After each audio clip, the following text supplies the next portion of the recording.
Hello, friends. Dr. Nels here, coming to you this week with information on the reality is you can't change anyone.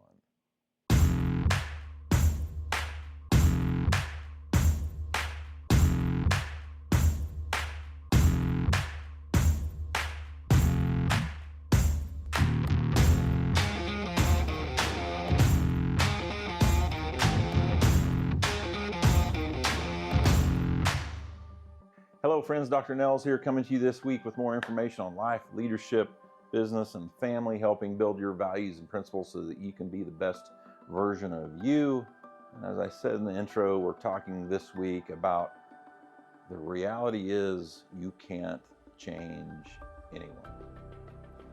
And for me in my journey, leadership, leading people, family, whatever it is, it took me quite a while to figure that out. And sometimes I still, when I'm coaching, I'm trying to influence them to change. But the reality is we can't change anyone. And even for me, I'm hard-headed, and I didn't start growing as a leader until I realized I was the problem and I needed to fix it. And I know at the time there's still people here that were here for that. Jill's been with me the whole time.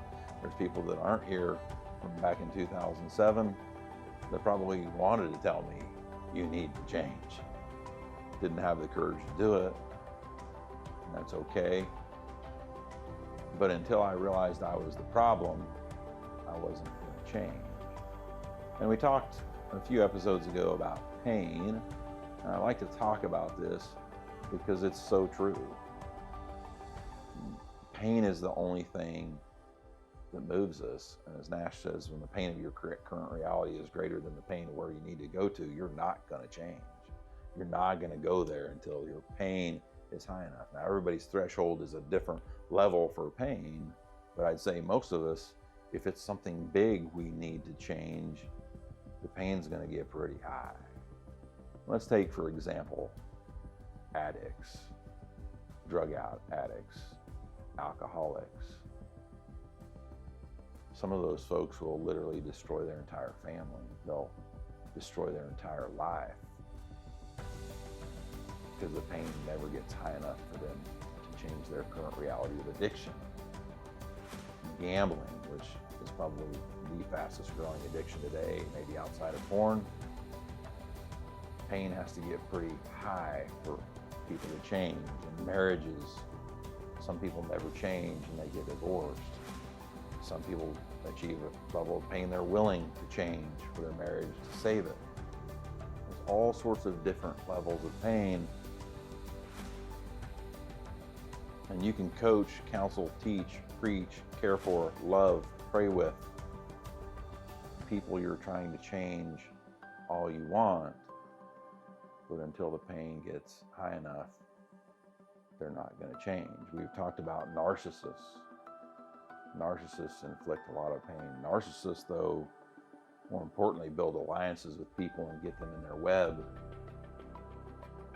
Narcissists are masters at manipulating victims' minds so severely that they end up destroying relationships with others or destroying people's health. For the narcissist, it's wild what they do with people.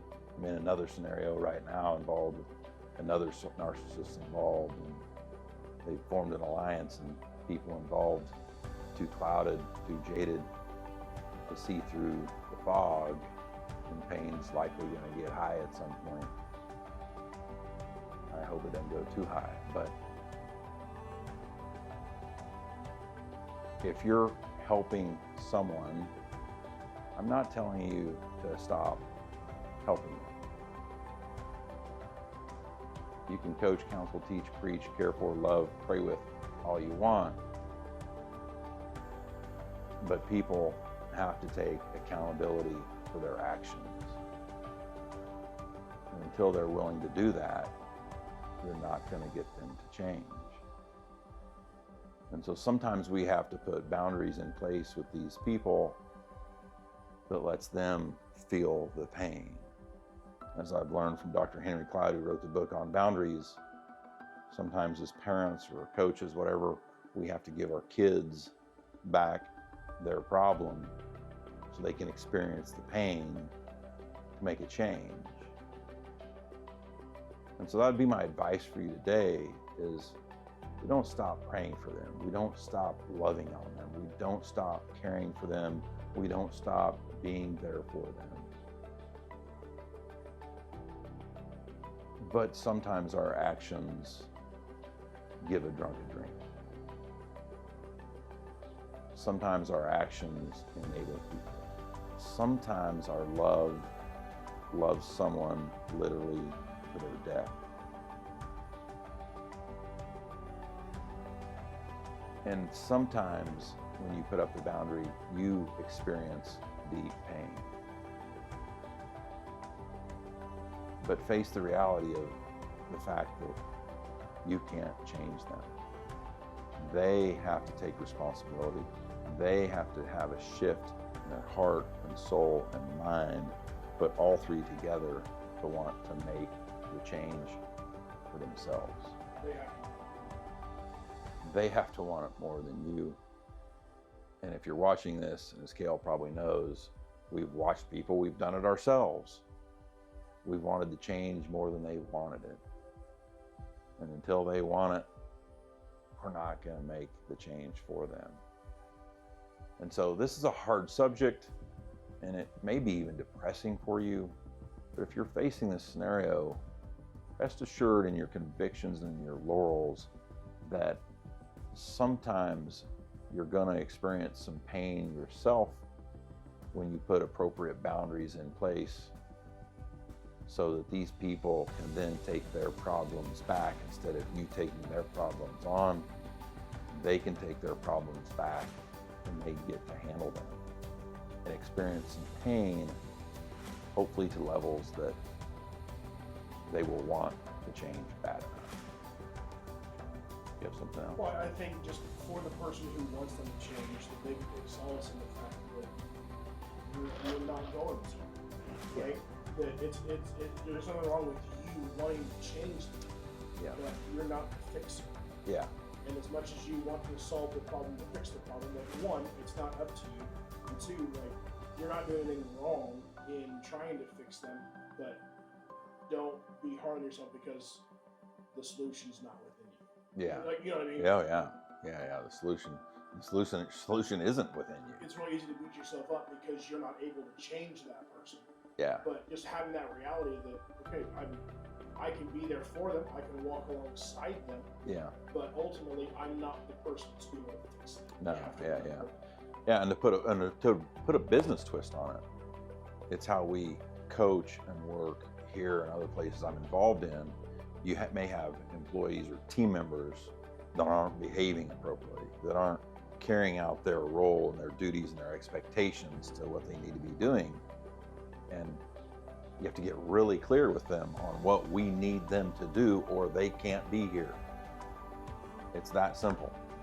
In the work setting, it's different in that we can make those hard and fast boundaries, and here's the performance expectations, here's the behavioral expectations, and if you don't do that, you can't be here. If your cause and vision and mission are noble, just, ethical, and moral, you put those in place, and if they can't do that, they can't be here. In a family scenario, a friend scenario, maybe it gets a little different. We can't stop loving them. We can't stop caring for them. We can't stop being there for them when they need us, but we can't let them run them over. Let them run us over with us being there. Boundaries are important. Boundaries are important. And if you're looking for more information on this, I've met Dr. Henry Cloud.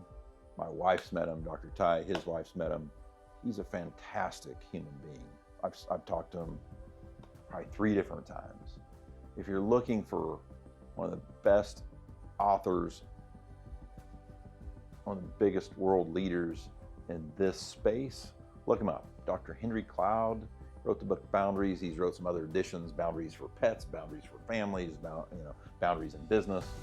He's put out some phenomenal material that I think can help you. So We hope you've gotten some value out of this information today. We're glad you joined us. Thanks for joining us.